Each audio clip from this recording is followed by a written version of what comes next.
요실금은 비뇨의학과로. 첫 시작부터 그냥 케겔 운동을 하시면서 보는 거를 권장해 드리도록 하겠습니다. 상당히 삶의 질을 떨어뜨릴 수 있는 그런 문제가 있을 것 같아요. 네. 누구나 소변 보는 게 불편해지면 예민해지지 않으면 이상한 거죠. 안녕하세요. 안녕하세요. 아플 때 찾아보는 씩씩TV 서윤균입니다. 박경희입니다. 저는 비뇨의학과의 오철영입니다. 이번에는 배뇨 장애 이런 거에 대해서 좀 알아보려고 하는데 물소리만 들어도 갑자기 막 소변이 마렵다. 그다음에 기침할 때 뭐 소변을 참지 못하겠다 이런 분들이 있는데 그 배뇨장애라고 하면 소변을 참고 보고 이런 데 생기는 모든 질환이 다 배뇨장애죠. 대표적으로 소변을 잘 저장하지 못하고 참지 못하는 과민성 방광 또는 소변을 새지 않게 막아주지 못하는 복압성 요실금 이런 증상이고요. 그런 환자분들이 여성비뇨의학과에서는 굉장히 많은 배뇨장애 환자들을 차지하고 있죠. 갑자기 궁금해지는 게 생겼어요. 애기들 이렇게 소변 볼 때 쉬 이렇게 하잖아요. 근데 그게 과학적인 근거가 네, 있어요? 그럼요. 배뇨의 자극은 보는 것, 듣는 것, 만지는 것 모두 다 해당이 됩니다. 심지어 어떠냐면 우리 비뇨의학과에서 검사를 하는 게 있어요. 저희가 스피커로 틀어놓습니다. 소변 그 물소리를. 오. 그래야지 더 배뇨가 잘 되기 때문에. 과학적인 거구나. 과학적인 거죠. 그러니까 이 과민성 방광이 이제 일반인들이 알기로 너가 예민해서 그런 거 아니냐. 네네. 내가 아주 예민한 거하고 직접적인 연관은 없어요.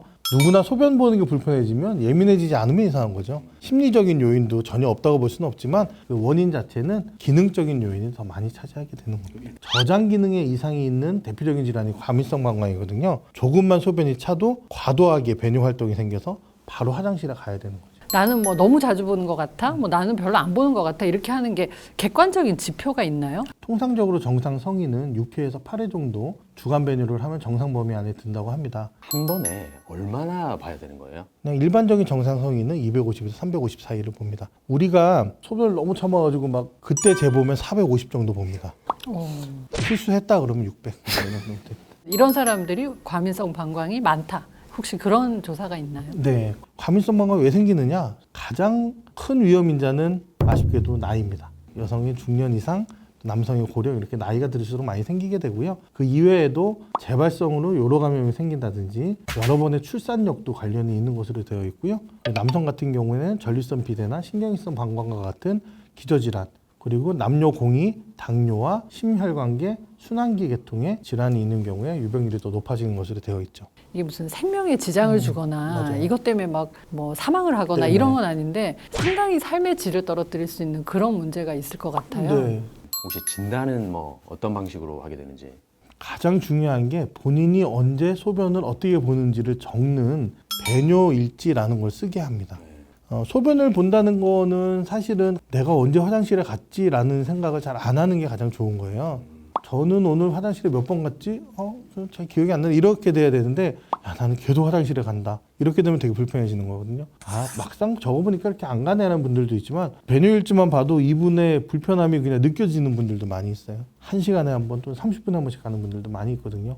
주관적인 배뇨 증상을 객관적으로 평가할 때 쓰는 게 불편하고 귀찮긴 하지만 배뇨일지를 작성 후에 말씀드리고 있습니다. 가정의학과에도 비슷한 거 하나 있잖아요. 우리 식사일 얘기 쓰잖아요. 비만 환자들이. 그래서 한장 주세요. 그러니까 진단이 됐어요. 네. 그럼 이제 치료는 환자의 어떤 부분의 패턴이 이상한지를 파악해야 됩니다. 한 번에 볼 때마다 250에서 300 정도 본다 그러면 정상 패턴인데 과민성 방광 환자분들은 50, 100을 7시, 8시, 9시 이렇게 봅니다.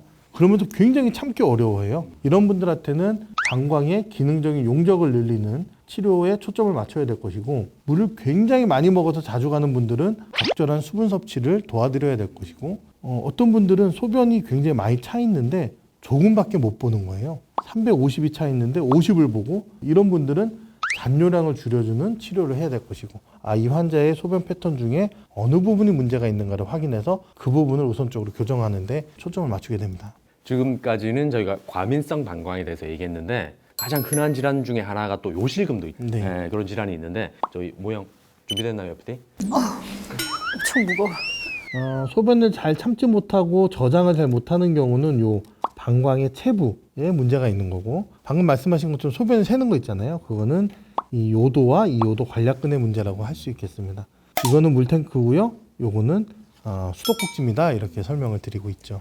그러니까 과민성 방광이 잘 참지 못한다 그랬잖아요. 근데 그런 게 있을 때 네. 새지 않는 사람이 있고 네. 새는 사람이 있는 거죠. 그러면. 네, 그렇죠. 소변이 조금만 차도 소변을 잘 참지 못하고 이 방광이 나도 모르게 수축을 해버렸을 때 너무나 과도하게 쭉 수축을 해버리면 아무리 요도 관략근이 힘을 주고 있어도 소변이 새버린다고. 그런 경우를 우리가 절방 요실금이라고 그래요. 과민성 방광 환자가 가장 악화됐을 때 나타나는 현상입니다.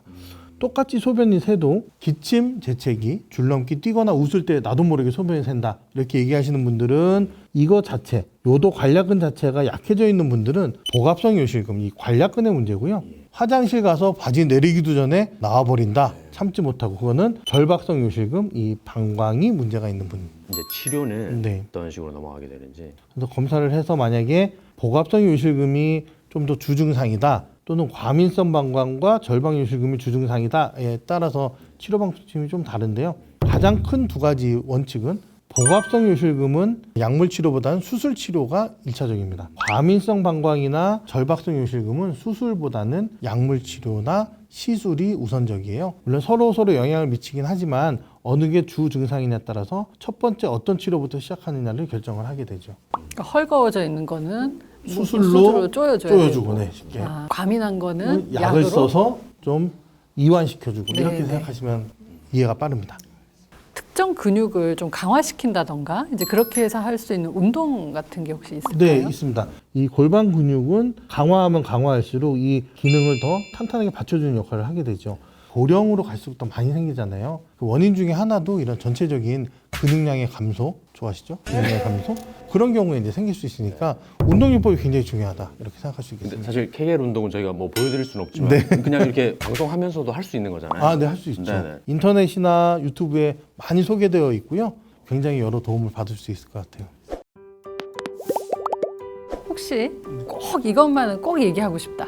요실금이나 배뇨장애 증상을 많은 환자분들이 감추고 참습니다. 참다 병원에 왔을 때는 이미 치료 시기를 놓치는 경우 굉장히 많거든요. 배뇨와 관련된 불편감은 절대 참지 마시고 가까운 비뇨의학과 전문의와 상담을 통해서 얼마든지 극복할 수 있고 치료할 수 있습니다. 요실금은 비뇨의학과로. 감사합니다. 다음에는 더 알차고 유익하고 재미있는 방송으로 찾아뵙도록 하겠습니다. 감사합니다.